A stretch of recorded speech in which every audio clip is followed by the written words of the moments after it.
दूध देना बंद कर चुकी थीं। रात में लोग अजीब अजीब आवाजें सुनते, पायल की छन छनाहट, बच्चों की हंसी और कभी कभी कोई रोती हुई औरत। डर और अफवाहों ने गांव वालों की सोच को जकड़ लिया। सबने मान लिया कि यह सब काकी की वजह से हो रहा है। उसने टोना किया है, वो चुड़ैल है, लोगों ने कहना शुरू कर दिया। डर ने लोगों को हिंसक बना दिया। एक रात गांव की भीड़ मशाले और डंडे लेकर काकी के घर पहुंची। उसे खींचकर बाहर निकाला गया, मारा पीटा गया, उसके बाल काटे गए और उसकी झोपड़ी जला दी गई। काकी कुछ नहीं बोली, बस चुपचाप सहती रही। उसी समय गांव में एक युवा डॉक्टर रमेश आया था, जो शहर से ग्रामीण सेवा के लिए आया था। उसने तुरंत बीमार बच्चों का इलाज शुरू किया और गांव की स्थिति को समझने लगा।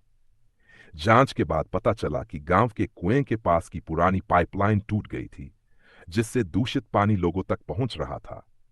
इसी वजह से संक्रमण फैल रहा था और बच्चे बीमार पड़ रहे थे। गायों और भैंसों की समस्या का कारण भी स्पष्ट हुआ। लगातार बारिश और आंधी तूफान से जानवर डरे हुए थे और उनकी आदतें बदल गई थीं।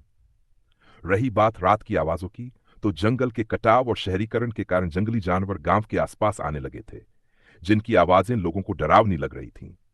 जब रमेश ने यह सच्चाई गांव वालों के सामने रखी, तो सभी स्तब्ध रह गए। सबको अपनी गलती का एहसास हुआ, लेकिन तब तक बहुत देर हो चुकी थी। काकी गंभीर रूप से घायल थी।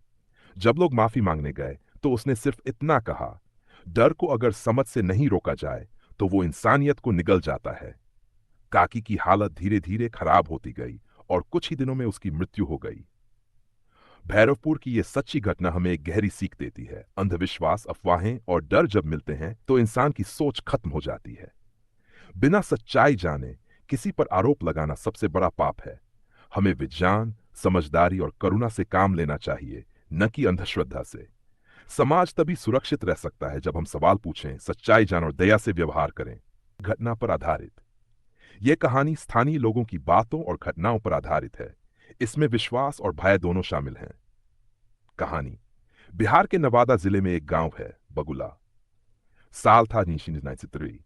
गांव में एक बुजुर्ग औरत रहती थी। नाम था सौदामिनी काकी। वो अकेली रहती थी, कोई परिवार नहीं था।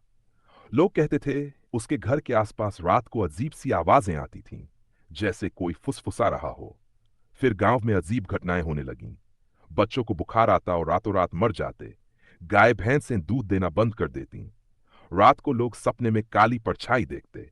लोगों ने कहना शुरू किया, सौदामिनी काकी डायन है।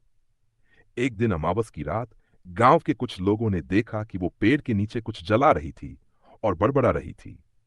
उसी रात एक बच्चा फिर बीमार हुआ और मर गया। गांव वाले इकट्ठा हुए और उसे पकड़कर पीटना शुरू कर दिया। लेकिन तभी गांव के स्कूल मास्टर और एक पुलिस वाले ने रोका और बोला, किसी को डायन कहना बहुत बड़ा जुर्म है।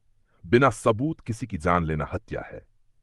जांच हुई, पता चला बच्चों की मौत का कारण संक्रमण था और सौदामिनी काकी बस तांत्रिक भजन गा रही थी।